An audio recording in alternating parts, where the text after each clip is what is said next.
Hi everyone, my name is Ashley. I'm the president and owner of Cozy Oasis. I just wanted to come here and talk to you guys about some of the complaints that Airbnb hosts have. This video is really for guests that want to learn a little bit about Airbnb etiquette or prospective Airbnb hosts that want to learn about like what is this like. So one thing that I've noticed that Airbnb hosts complain about is that guests don't show up on time for check-in. It kind of sucks waiting for guests for several hours, no communication on a Friday night. They had plans and, guests come strolling in. That could be a little bit of a problem for them. A solution to that is self-check-in. That is a lockbox or using a key cafe or the keypads on the door so that the guests can check themselves in. That's a good alternative. The caveat to that, you have to make sure that you give guests all the information needed to actually find the lockbox, put in the code, and what key goes to what door. That'll help them to get themselves in on their own.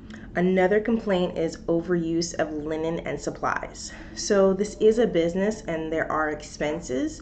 When a host provides you with, maybe two towels, and let's say, yes, you're staying there for maybe 2 to 3 days and there are extra towels, blowing through like 10 towels and there's only 2 people and you're staying there for 3 days, that can be a little bit inconsiderate, but I understand, you are paying to stay there and you want to enjoy yourself.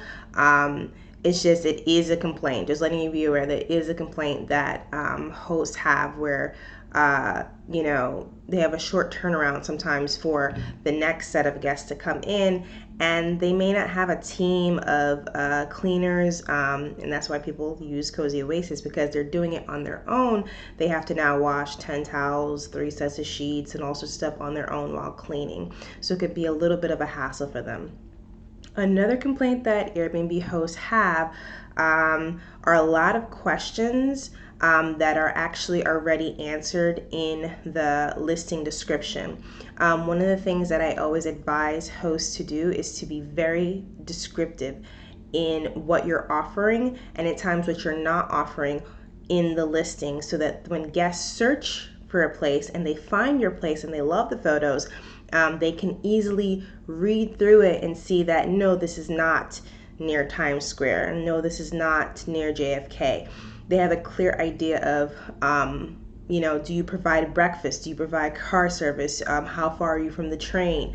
A lot of these questions could be answered by simply just reading the listing. And I really implore all Airbnb guests to just do that before sending a host 20 questions about the property when it was already written there. I can understand if it's like a really short description and doesn't have any information. You just want to know, like, is the neighborhood safe?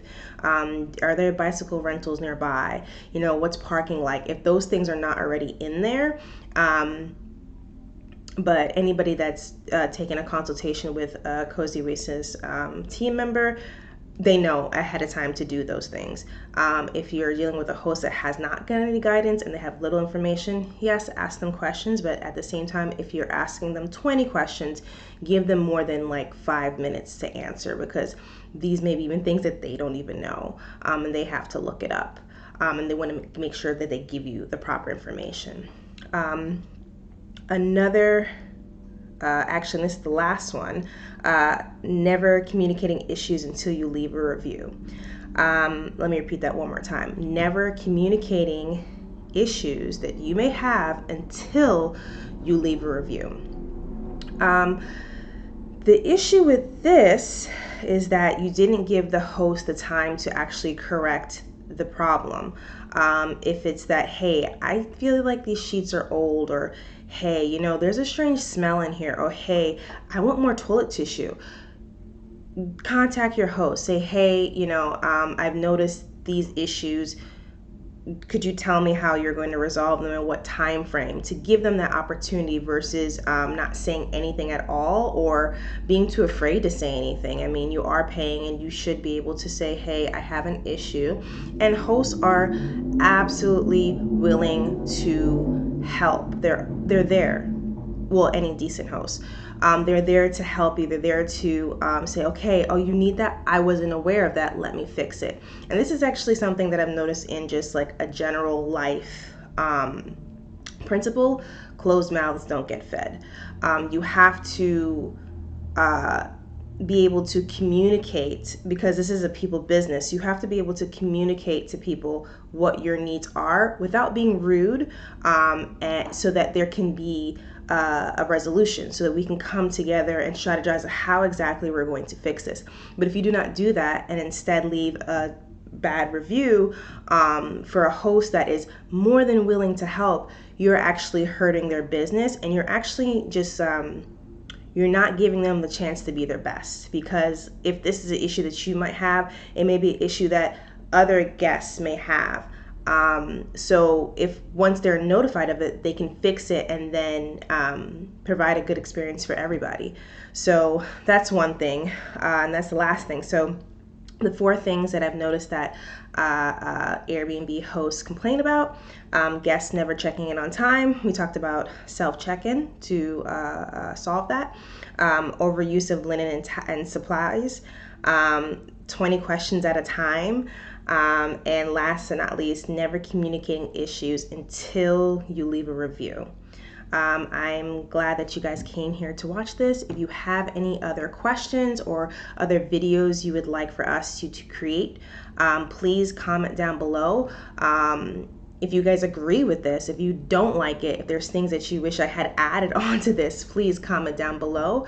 And see you guys next time. Thanks.